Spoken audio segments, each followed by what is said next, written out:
uma tomada de contas extraordinária, oriunda de comunicação de irregularidade da Coordenadoria de Fiscalização de Obras Públicas por possíveis inconformidades por ela detectadas no processo de dispensa de licitação 02/2017 do município de Toledo. Referido processo resultou na contratação direta da empresa pública municipal de fins econômicos Endur, que é a Empresa de Desenvolvimento Urbano e Rural de Toledo, tendo por objeto a execução de: primeiro lote, pavimentação asfáltica, calçada, meio-fio e galerias. Lote 2, capeamento asfáltico e sinalização de estrada rural. Lote 3, recapeamento asfáltico e reperfilamento no valor de pouco mais de R$1.660.000, no prazo de 120 dias, contados da assinatura do contrato, 23 de fevereiro de 2017. 23 de janeiro de 2017. Após as justificativas previamente apresentadas pelo município, a COFOP indicou os responsáveis e considerou subsistirem os seguintes vícios. Primeiro, a ausência de elementos do projeto básico necessários e suficientes para caracterizar a obra. Segundo, quanto ao orçamento, a taxa de benefícios e despesas indiretas, BDI, acima da média do mercado, implicando em possível sobrepreço. B, apuração da quantidade de serviço prejudicada ante a não apresentação de projetos, pranchas, memorial descritivo e memorial de cálculo. E C, ausência de justificativas aos preços adotados em diversos itens, implicando também uma evidência de sobrepreço. E, por fim, quanto ao contrato, a ausência de previsão contratual de execução de controles tecnológicos para recebimento e medição dos serviços prestados, bem como a dispensa indevida de licitação. A COFOP sugeriu a suspensão cautelar da execução do contrato, especificamente para que o município suspendesse os pagamentos até que sobreviessem as modificações necessárias à respectiva regularização, o que foi por mim determinado, presentes os requisitos, através do despacho 1101 de 17, homologado pelo Acórdão 2784/17 desta Câmara. Seguindo a instrução processual, o município contratante e o gestor das contas foram intimados a apresentar os boletins de medição e os respectivos comprovantes de pagamento.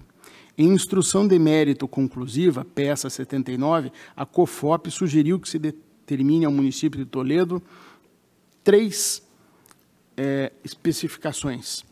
Primeiro, a redução do BDI de 28,17% para 23,27% e a aplicação da tabela de referência de preços do SINAP do mês de novembro de 2016. 2. A emissão do respectivo termo aditivo de supressão de valor ao contrato. E 3.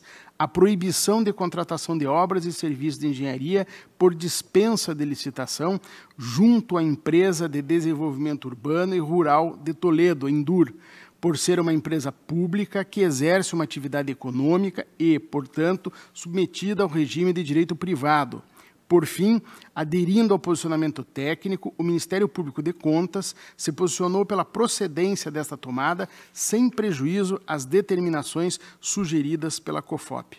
Este é o relatório. Preliminarmente ao exame de mérito, passo a tratar das petições e documentos apresentados pelo município de Toledo, após a inclusão deste processo na pauta. Peças 82 e 83, reiteradas nas peças 84 e 85. Trata-se de pedido de exclusão do presente processo da pauta para permitir a elaboração e assinatura de um termo de ajustamento de gestão. O pedido não comporta guarida. A teor do que dispõe o parágrafo 1º do artigo 2º da Resolução 59 deste Tribunal, o TAG será cabível quando a adequação pleiteada demande plano de ação voltado à alteração dos modos de gestão. Na hipótese, tratamos de vícios detectados numa contratação específica, cujas particularidades do núcleo meritório não me parecem comportar adequação mediante um plano de ação. Ademais, nos artigos 7º e artigo 13, no seu inciso 5º daquela resolução, o TAG incidental poderá ser firmado até o fim da instrução processual. Ora, se os preceitos fixam a instrução do processo como termo final para a celebração, o pleito municipal formulado não apenas depois do encerramento da instrução, mas posteriormente à própria inclusão do caso na pauta de julgamentos, revela-se extemporâneo. Peças 86 a 88. Juntada a cópia do acórdão do Pleno 334/2007, proferida em consulta formulada a este Tribunal, autos 18.42.14/03, protestando pela abertura da instrução processual. Não se tratando de documento novo, mas sim de um precedente desse Tribunal de acesso público e irrestrito, entendo descabida a reinstrução pretendida. De toda sorte, registro que considerei tal precedente na construção do meu convencimento adiante exposto. Peças 89 a 93. Novo pedido de retirada de pauta, agora o argumento de que as sugestões da COFOP quanto à taxa BDI foram atendidas, inclusive mediante celebração de aditivo ao contrato, conforme documentos apresentados. Com efeito, o atendimento às sugestões técnicas e ministeriais apenas revela que o município reconhece os vícios levantados pela unidade, sendo desnecessária, portanto, a abertura da instrução processual e, consequentemente, a retirada de pauta. Peças 94 a 98. O município pede o desentranhamento das seguintes peças. 84 a 85, que é a petição reiterando o pedido de retirada de pauta para a celebração do TAG, tratando-se de mera reprodução das peças 82 e 83, não vejo razão para negar o pedido, que resta deferido, e peças 89 a 93, considerando que o pedido de desentranhamento veio desacompanhado de qualquer justificativa hábil, ele não comporta acolhida, principalmente porque tais peças veiculam o reconhecimento dos vícios levantados quanto à taxa de BDI. Ademais, em manifestação posterior, peças 99 a 102, o município traz novamente aos autos tal petição e documentos, peças 89 a 93, revelando não subsistir seu interesse inicial de desentranhamento. No mérito, superadas essas questões de cunho procedimental, convém registrar a situação atual da obra. Segundo informação prestada pelo município contratante, em 6 de outubro de 2017, o lote 1 ainda pende de execução pela contratada. E faço um demonstrativo, tendo como data essa de 6 de outubro, em que o lote 1 está executado 35,6% e o lote 2 e 3 está totalmente executado. Embora conste dos autos apenas a vigência inicial do contrato, já esgotada, o portal de transparência do contratante revela que, em dezembro de 2017, ela foi estendida até 17 de maio deste ano, sugerindo que, até hoje, o objeto contratado não foi concluído. O lote 1, me refiro, embora originariamente pactuado para meados de 2017. Pois bem, partindo destas premissas, passo a enfrentar cada uma das irregularidades levantadas. Primeiro, a ausência de elementos do projeto básico. Por ocasião do contraditório, os interessados apresentaram documentação então ausente, regularizando este ponto. Do orçamento, da taxa de benefícios e despesas indiretas, o tal BDI, acima da média de mercado. Inicialmente, a COFOP identificou que o município tinha adotado uma taxa de benefícios e despesas indiretas de 39,15%, aproximadamente 15% acima da média de mercado. A tabela de referência do TCU indica 23,99%. Posteriormente, o município a alterou de 39,15% para 28,17%.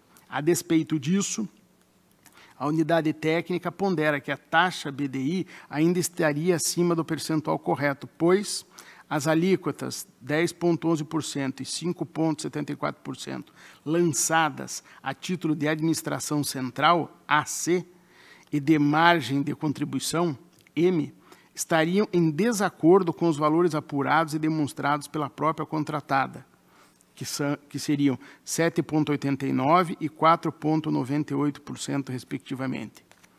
Também, ainda quanto à margem de contribuição, ou o item M, sua majoração de 3,79% para 4,98% seria indevida e seria indevida também a inserção de 3% relativo a imposto sobre serviços de qualquer natureza, eis que a contratada é isenta de tributos municipais nos termos de uma lei municipal já de 1984. Em função disso, a coordenadoria registra que o correto seria uma taxa de BDI de 23,27% e não 28,17% como adotado. Quanto à alíquota de margem de contribuição, não cabe somente a glosa do índice por ser superior ao apurado e demonstrado pela própria empresa. A par de tal aspecto, foram indevidamente incluídos o imposto de renda à pessoa jurídica e a contribuição social sobre lucro líquido, que não devem compor o cálculo. Segundo o entendimento já consolidado no TCU, inclusive súmula 254 de 2010, que diz o seguinte: o IRPJ, Imposto de Renda à Pessoa Jurídica, e a Contribuição Social sobre o Lucro Líquido não se consubstanciam em despesa indireta passível de inclusão na taxa de bonificações e despesas indiretas, BDI, do orçamento base da licitação, haja vista a natureza direta e personalística destes tributos, que oneram pessoalmente o contratado. Nesse contexto, adotando-se como ponto de partida a apuração da própria contratada, 4,98%, e excluindo-se o IRPJ e a contribuição social indevidamente considerados, a alíquota da margem de contribuição, ou o item M, a ser adotada deve ser de 3,79%. Outro item, a inserção de 3% relativo ao imposto sobre serviços de qualquer natureza. Relativamente à repercussão ou não do ICS na taxa BDI, a questão demanda uma análise mais detalhada. Para a COFOP, ante a existência de previsão legal isentando a contratada de tributos municipais, o imposto não deveria repercutir. De fato, a leitura do dispositivo sugere tal interpretação. Contudo, a particularidade da hipótese avoca uma interpretação diversa. Conforme já mencionado na decisão cautelar ratificada por esta Câmara, peça 24, além de personalidade jurídica e direito privado, a contratada possui fins econômicos. Tanto é assim que seu portal de transparência relata receitas recebidas de inúmeros contratos firmados com particulares, evidenciando sua livre atuação no mercado como exploradora de atividade econômica. Tomando esta conclusão como ponto de partida, tenho que a isenção de tributos municipais concedida à contratada não se coaduna com a atual ordem constitucional.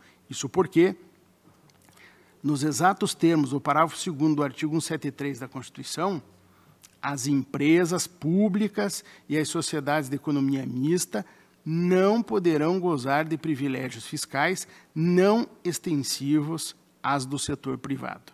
Aliás, a norma que isenta em questão também afronta o disposto no inciso 2º do artigo 1º do parágrafo 1º do artigo 173 da Constituição, segundo o qual as empresas públicas e sociedades de economia mista exploradoras de atividade econômica deverão se sujeitar ao regime jurídico próprio das empresas privadas, inclusive quanto aos direitos e obrigações civis, comerciais, trabalhistas e tributários. Nesse contexto, considerando-se que a lei que isenta e está em apreço é pré-constitucional, o exame de sua constitucionalidade deve se operar no plano da recepção ou revogação pela ordem constitucional vigente, que foi posterior.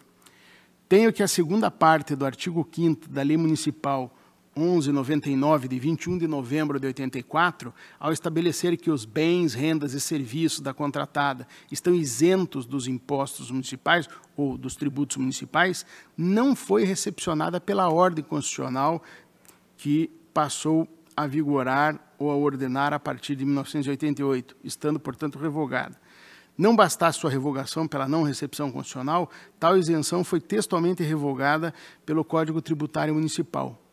Segundo o artigo 310 do Código, que é a Lei Municipal 1931 de maio de 2006, e diz lá o artigo 310, ficam revogadas as isenções fiscais concedidas anteriormente à vigência deste Código, respeitadas as que, mediante condições, foram concedidas por prazo determinado. Nem se argumente que a contratada é isenta de tributos municipais por força do artigo 1º da Lei Municipal número 129, de novembro de 2005. Isso porque, sendo posterior a esta regra isentiva, o artigo 310 do Código Tributário Municipal, repito, de 2006, reproduzido acima, também a teria revogado. Consequentemente, a revogação da indigitada isenção resta prejudicado o entendimento da COFOP de que os tributos municipais, no caso ISS, não podem repercutir na taxa de BDI.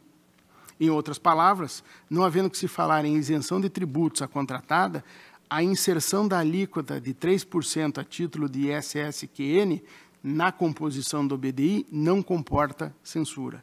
Assim, concluindo o raciocínio quanto à composição do BDI, primeiro, o item administração central deve utilizar a alíquota de 7,891% e não 10,11%. O item margem de contribuição, o item M, deve utilizar a alíquota de 3,79% e não 5,74%. E, por fim, o item ISS-QN pode integrar sua composição numa alíquota de 3%. Logo, a taxa BDI, então, de 28,17%, deve ser reajustada atentando-se ao aqui decidido. Exceto no que respeita ao ISS-QN, convém recordar que os próprios interessados reconheceram a necessidade de reajuste do BDI. Ponto 2. Dos efeitos da revogação da norma isentiva. Além de permitir que o ISS-QN integre a composição do BDI, o reconhecimento incidental da não recepção do dispositivo implica a imperiosa necessidade de recolhimento do tributo, decorrente de toda a execução do contrato em questão, ante a inexistência de dispensa legal do seu pagamento, devendo o município adotar as providências necessárias para tanto. Ainda que, em princípio, os efeitos dessa decisão se limitem à relação jurídica em apreço, em corolário à atuação pedagógica e preventiva desta Corte, entendo oportuno que se recomende ao município contratante que, doravante, se atente à indigitada revogação sob pena de sua resiliência configurar, exemplificativamente, renúncia indevida de receita. Mais, apuração do quantitativo de serviço.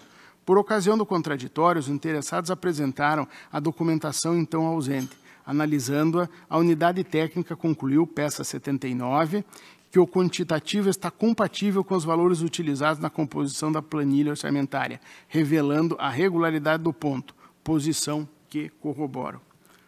Mais, dos preços adotados. Atendendo ao levantamento inicial feito pela COFOP, a administração municipal alterou a planilha orçamentária, adotando as tabelas de referências oficiais. O contrato foi aditivado, reduzindo o seu valor em aproximadamente R$ 230 mil. A despeito disso, a unidade técnica notou que o município utilizou, para os itens com referência na tabela SINAP, o índice de março de 2017, quando o correto seria o de novembro de 2016.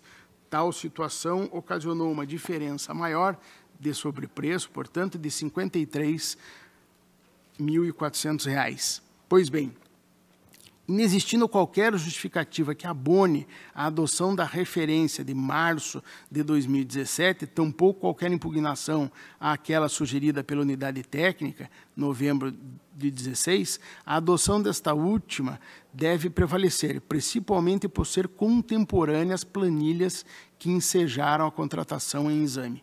Assim, além da recomposição do BDI, nos termos mencionados acima, os preços a serem adotados deverão observar a tabela SINAP de novembro de 16, relativamente aos itens nela referidos, sem prejuízo aos itens referenciados pelas tabelas CIU, SINAP e CICRO 2, que devem permanecer inalterados, pois corretamente dimensionados.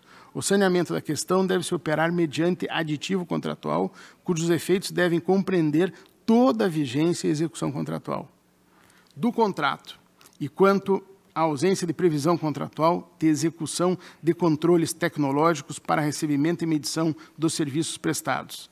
Além de servir para que o contratado demonstre que está executando o objeto licitado nos exatos termos pactuados, o controle tecnológico respalda a atividade fiscalizatória imposta ao contratante, através da Lei de Licitações, que deve aferir a confiabilidade dos respectivos testes, ensaios e experimentos. Nesse contexto, é imperativo que se exija daqueles que contratam com a administração a execução de controles tecnológicos conforme o caso. A esse respeito, o município consignou que estaremos inserindo cláusula específica nos próximos contratos para a realização do controle tecnológico e o acompanhamento da fiscalização municipal.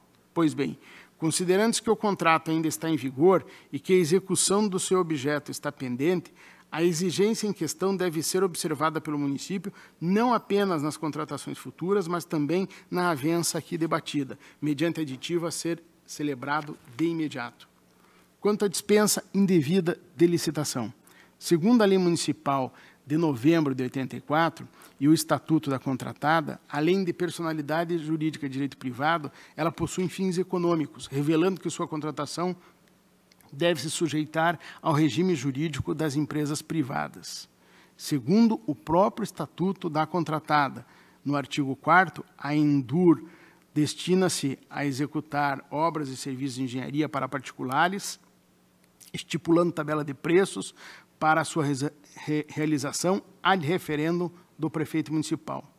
Também, realizar aproveitamento de jazidas minerais em todo o território nacional.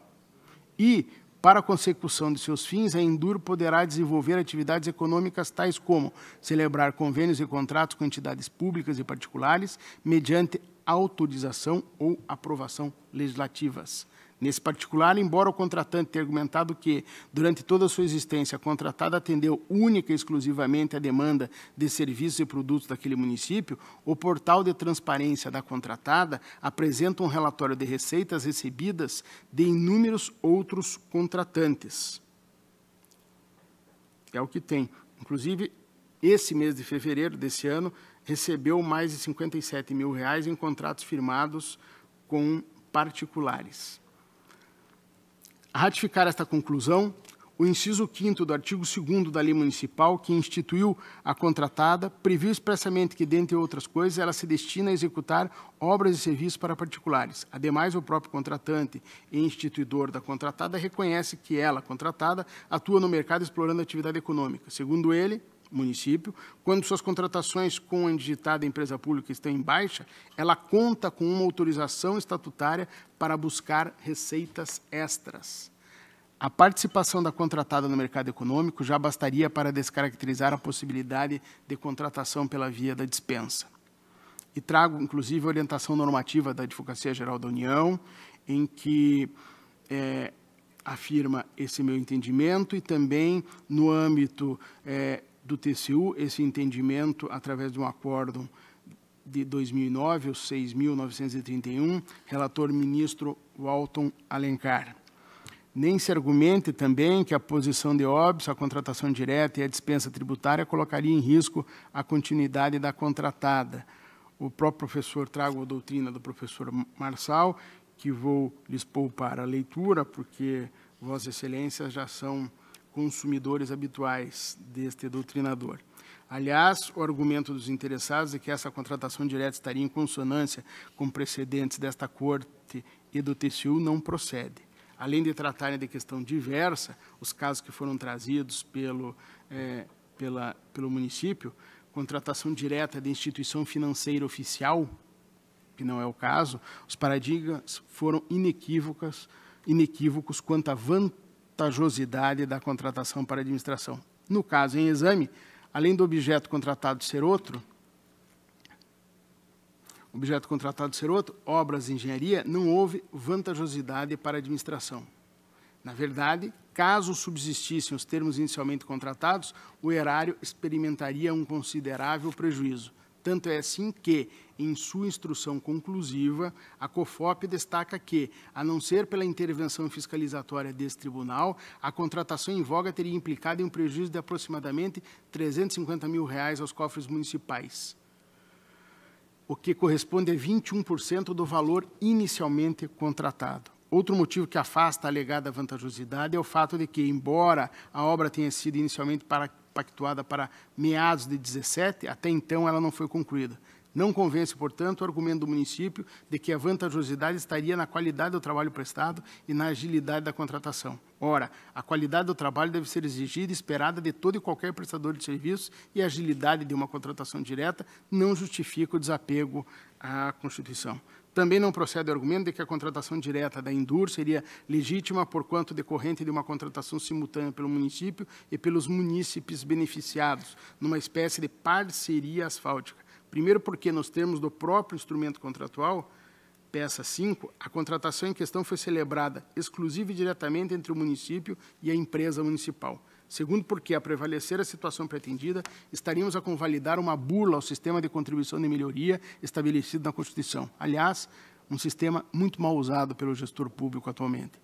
Segundo o qual, a contrapartida do administrado deve decorrer de uma obra pública, o que não se coaduna com a aventada parceria, uma verdadeira forma alternativa de se antecipar recursos para a consecução de uma obrigação estatal. Aliás, o argumento de que a decisão de contratar encontra-se concentrada no município, que decide quais ações realizar e em que momento, não havendo iniciativa dos particulares nesse sentido, também não abona a dispensa. Ora, a total falta de influência dos particulares apenas ratifica a prevalência do poder de império da administração, sugerindo um caráter tributário à prestação. Não bastasse isso tudo, o próprio objeto da contratação traduz um impedimento à indigitada dispensa. Segundo o inciso 8º do artigo 24 da Lei de Licitações, a licitação será dispensada para aquisição de bens produzidos ou serviços prestados por um órgão ou entidade que integre a administração. Tratando-se de uma regra excepcional, a contratação direta deve ser interpretada restritivamente, de modo que obras de engenharia para pavimentação asfáltica não devem ser contratadas mediante dispensa. E trago jurisprudência, inclusive, desta Casa, jurisprudência unânime, em consulta feita a esta Corte, inclusive da relatoria do conselheiro Artagão de Matos Leão. O acórdão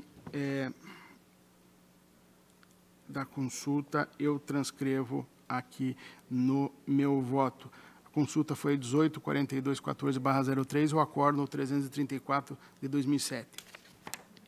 Sendo a contratação direta uma exceção à exigência constitucional de prévia licitação, as regras da hermenêutica impõem que ela seja interpretada restritivamente. Assim, considerando-se que a referida consulta tratou especificamente de contratações com sociedade de economia mista, o entendimento lá fixado não socorre a contratação direta em exame. Nem se argumente que a hipótese comporta uma interpretação analógica, seja porque as exceções devem ser interpretadas restritivamente, seja porque a atual exegese das contratações diretas revela, conforme exposto acima, que as estatais atuantes no mercado econômico não podem ser contratadas por dispensa. Assim, é imperioso reconhecer que a contratação direta em questão ocorreu em afronta à exigência de prévia licitação.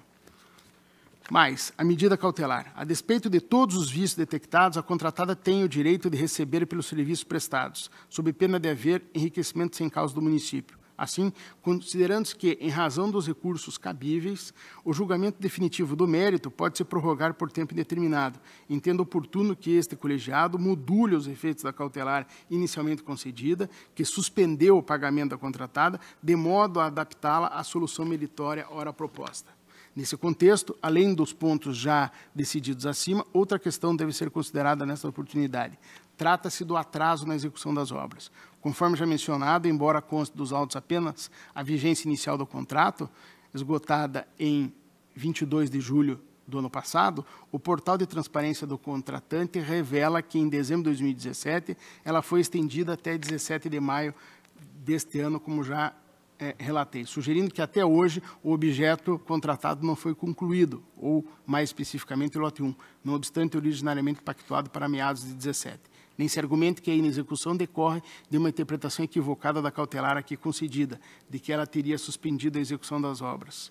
Com efeito, 23 dias depois da concessão da medida, eventual dúvida quanto à sua interpretação restou superada. Isso porque, por provocação dos interessados, esclareci textualmente, abre aspas, que a medida aqui determinada foi apenas de suspensão dos pagamentos e não das obrigações da contratada, fecha aspas. Ademais, não me parece crível que este interregno de 23 dias justifique a não conclusão até hoje de uma obra, lote 1, originariamente pactuada para o meio do ano passado. Neste particular, deve o controle interno municipal apurar o motivo do atraso, a legalidade e a legitimidade da prorrogação contratual e, consequentemente, o cabimento ou não de eventuais sanções contratuais e funcionais. Além disso, o controle interno deverá demonstrar que adotou as medidas necessárias, inclusive funcionais, à regularização dos pontos, se for o caso. Relativamente à medida cautelar, portanto, adaptando a solução de mérito apresentada, proponho que, proporcionalmente à execução da obra, fique o município contratante autorizado a pagar eventual diferença devida à contratada, desde que observadas as seguintes condições: observância da taxa de BDI fixada no item 2.1 supra, observância da tabela SINAP de novembro de 2016, relativamente aos itens nela referidos, item 2.3 supra, recolhimento do imposto sobre serviço de qualquer natureza decorrente da execução do contrato, item 2.1.1 supra, inclusão de previsão contratual via aditivo de execução de controles tecnológicos, item 3.1, e demais condições acima indicadas. 5. Apuração pelo controle interno municipal do motivo do atraso, da legalidade e da legitimidade da prorrogação contratual e, consequentemente, do cabimento ou não de eventuais sanções contratuais e funcionais, demonstrando, se for o caso, que adotou as medidas necessárias, inclusive funcionais, à regularização dos pontos. E, finalmente, 6. Demonstração nos autos do cumprimento das condições e subsequente aprovação deste relator. Em face do exposto, acompanho em parte o opinativo técnico e ministerial, voto pela procedência da tomada de conta extraordinária e, consequentemente, pela irregularidade do seu objeto, de responsabilidade do prefeito municipal ante a indevida contratação direta da Indur. Determinação de que o município de Toledo se abstenha de contratar diretamente via dispensa de licitação a Indur, por ser uma empresa pública exploradora de atividade econômica. Determinação de que o contrato seja ativado no prazo de 30 dias, observando-se taxa de BDI, enfim, todo o que relacionei ainda há pouco. Determinação de que o imposto sobre serviço de qualquer natureza seja recolhido no prazo de 30 dias. Determinação que o controle interno do município, na pessoa do seu controlador geral, no prazo de 30 dias, apure o motivo do atraso, ilegalidade e a prorrogação contratual, consequentemente, o cabimento ou não de eventuais sanções contratuais e funcionais, demonstrando, se for o caso, a adoção das medidas. Aplicação, e enumero aqui os responsáveis, nomino, melhor, respectivamente, prefeito, controlador interno, secretária de Habitação e Urbanismo e secretário de Infraestrutura Rural do município, contratante, da multa prevista no 87, inciso 4º, a linha D, por terem realizado indevida contratação direta por dispensa de licitação. Mais, recomendação de que, doravante, o município se atente à revogação da segunda parte do artigo 4º da Lei 11.99 de 84, que isentou os bens, rendas e serviços da contratada dos tributos municipais. E modulação da medida cautelar inicialmente concedida, autorizando o município contratante a pagar eventual diferença devida à contratada, proporcionalmente à execução da obra, desde que observadas as condições elencadas no item 4 da fundamentação da medida cautelar, restando a medida convalidada quanto ao mais. E, por fim, determinar que, independentemente do trânsito em julgado desta decisão, a diretoria de protocolo providencia o desentranhamento das peças 84 e 85, conforme solicitado pelo município contratante. É o relatório e o voto. Está em discussão. Posso falar, senhor presidente? Para discutir. Inicialmente, eu gostaria de parabenizar o conselheiro Ivan Bonilha pelo voto, que está perfeitamente adequado, inclusive, à nova Lei 13.655, Lei de Introdução às Normas de Direito Brasileiro, no sentido de orientar o gestor às medidas que devam ser adotadas. Eu apenas manifesto uma preocupação aqui, conselheiro, que Vossa Excelência deixou bem claro a inconclusão do lote 1, embora tenha previsão orçamentária para este exercício. A minha preocupação seria no sentido de, em não sendo concluído nesse exercício, já deixar o alerta de observância do artigo 45 da LRF, caso a obra precise avançar no exercício seguinte, que haja adequação na lei orçamentária dos respectivos recursos. Apenas esse detalhe. Posso Continue a esclarecer, senhor discussão. presidente, o que levei em consideração? Senhor relator. O que foi levado em consideração aqui é que houve só 1/3 do lote 1 que está executado, né? Foi isso que eu... Foi 1/3 só, né? Eu só quero ver especificamente qual é o serviço. Eu não tenho aqui já... mas é o maior lote, né? Como só está executado pouco mais de 1/3, e o contrato é para vencer agora dia 17, né? Então, eu não tenho oposição a adotar a ponderação do representante do Ministério Público. Continue em discussão. Votação. Porque pode ser que extrapole esse ano, né? Votação aprovada.